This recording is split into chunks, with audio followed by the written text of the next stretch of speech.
बेटी बचाओ बेटी पढ़ाओ के नारे को साकार करने के लिए सरकार करोड़ों रुपए खर्च कर रही है। बेटियों की शिक्षा में कोई बाधा ना हो इसलिए बेहतर शिक्षा के लिए कई योजनाएं भी संचालित की जा रही हैं। तो वहीं दूसरी ओर उत्तराखंड में राजकीय विद्यालय की प्रधानाचार्य ने हाई स्कूल पास की हुई 4 बेटियों का भविष्य अंधकार में डुबा दिया है।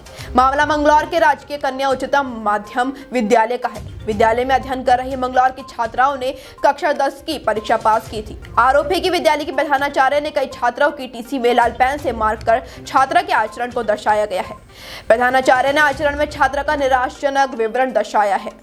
14 साल की उम्र वाली छात्राओं को विद्यालय में राजनीति करने, विभागादेश की अवहेलना करने, प्रधानाचार्य का अपमान करना, सभी व्यवहार असंतोषजनक बताया गया है, जिससे छात्राओं को आगे की पढ़ाई के लिए किसी भी स्कूल में एडमिशन नहीं मिल रहा है। ऐसी स्थिति में छात्राओं का भविष्य अधर में लटक गया है। बच्चों को टीसी में लाल पेन से मार का आचरण देखकर परिजनों के भी होश उड़ गए। शिक्षक के ऐसे व्यवहार को लेकर क्षेत्र में चर्चा का विषय बन गया। आखिरकार एक महिला शिक्षक बेटियों के भविष्य को बर्बाद कैसे कर सकती है? मामला विभाग के उच्च अधिकारियों तक पहुंचा तो अधिकारियों के भी सर चकराने लगे और आनन फानन में विद्यालय के प्रधानाचार्य से स्पष्टीकरण का नोटिस जारी कर दिया। खंड शिक्षा अधिकारी ने कहा कि अगर छात्राओं से किसी तरह की कोई गलती हुई थी तो उन्हें अभिभावकों को सूचित करना था। इस तरह से टीसी पर रेड पेन से लिखना बहुत दुर्भाग्यपूर्ण है और मामले की जांच की जा रही है। पीड़ित छात्राओं ने बताया कि उन्होंने टीसी पर लिखे गए इस आचरण से वह बहुत आहत हैं। उन्हें आगे की शिक्षा पूरी कर देश की सेवा करनी थी, लेकिन शिक्षा गुरु की इस दक्षिणा से उनके सभी सपने टूटकर बिखर गए हैं। अब सवाल ये उठता है कि आखिरकार गुरु का दर्जा पाने वाली शिक्षक बेटियों के हौसलों को बढ़ाने के बजाय उनको बर्बाद करने में क्यों तुली हुई हैं? छोटे छोटे गांव से बाहर निकलकर बड़ी हिम्मत जुटाकर विद्यालय तक पहुंची बेटियों को अब डर सताने लगा है। मेरा नाम नाजिया है। मैं राजकीय कन्या उच्चतर माध्यमिक विद्यालय मानक चौक से 10th क्लास सेकंड डिवीज़न से मैंने क्रॉस कर ली है। कुछ मंथ बाद जैसे कि हमारी मार्कशीट आ चुकी थी विद्यालय में, तो हम अपनी टीसी लेने के लिए गए तो उन्होंने बोल दिया कि तुम्हें टीसी अभी नहीं मिलेगी और पहले तुम टैबलेट और वो उसके 12,000 जो तुमने रिटर्न करे हैं वो दिखाइए। हमने उनसे कहा मैम आप हमें उनका सीओ सर का अकाउंट नंबर दे दीजिए, हम उसमें ट्रांसफ़र कर देंगे। मैम आपके हाथ में पैसे नहीं दे सकते, या तो आप हमें कोई पक्का प्रूफ दें जिससे कि हम दूसरे को जवाब देने में हमें आसानी हो कि हमने पैसे जमा करे हैं, हमारे पास ये प्रूफ है। वो ये देने के लिए तैयार नहीं थी। तो सर हमने उनसे जैसे तैसे करके अकाउंट नंबर सीओ सर का ले लिया। उसके बाद हमने 10-15 बच्चे मिलके अकाउंट में ट्रांसफ़र पैसे करा के आ गए। उसके बाद हमने उन्हें स्लिप वगैरह सब कुछ वहाँ सबमिट करा दी। जैसे हम फिर टीसी लेने के लिए गए तो हमने वहाँ से टीसी ले ली और उन्होंने हमारी टीसी पे कुछ अनौपचारिक शब्द का प्रयोग किया जिससे कि हमारे आने वाले फ्यूचर में हमें कुछ प्रॉब्लम हो सकती थी, वो हो सकती है।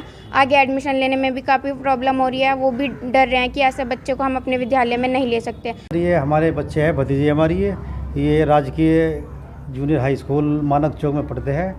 तो कुछ टीसी का मसला था, टीसी मांग रही थी तो मैडम टीसी देने से इनकार कर रही थी और जब इन्होंने ज़्यादा जोर दिया और हम वहाँ पे गए तो इन्होंने इनकी टीसी पे इनके जो आचरण लिखा जाता है उसके बारे में बहुत अशोभनीय, बहुत गलत बातें लिख दी, जिससे ये एडमिशन लेने के लिए जो इंटर में गए राजकीय इंटर कॉलेज में, तो वहाँ के प्रिंसिपल ने कह दिया कि पहले ये जो रेड पेन से लिखा हुआ है आप इसको हटवाइए और जब हम इनको एडमिशन देंगे। ये मामला मेरे सामने कल ही संज्ञान में आया है। कल मेरे पास काफ़ी लोग आए थे पर तो मैंने उससे फिर वहाँ के अधिकारियों से बात करी थी, उस मैडम से भी बात करी थी।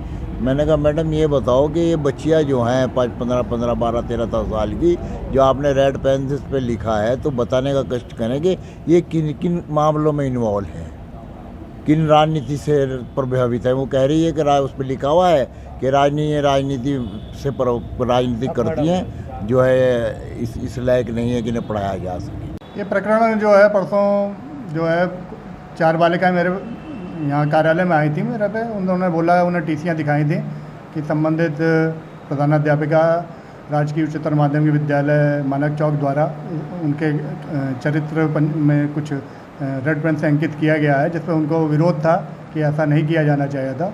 तो इस संबंध में हमारे द्वारा एक पत्र द्वारा उन प्रधानाध्यापिका का स्पष्टीकरण लिया गया है। तो उनके द्वारा अपना स्पष्टीकरण में दिया गया है, तो स्पष्टीकरण हमें प्राप्त हो चुका है। अब उनके द्वारा भी बच्चों के ऊपर कुछ आरोप लगाए गए हैं, तो दोनों पक्षों को मैंने सोमवार को जो है विद्यालय में बुलाया 11 बजे और मैं विद्यालय में जाकर स्थलीय रूप से दोनों पक्षों को सुनूंगा, तब मैं बता पाऊंगा कि इसमें किस पक्ष पे जो कार्रवाई हुई है वो सही हुई है या गलत हुई है, इस संबंध में जांच के ही बाद में टिप्पणी कर पाऊँ।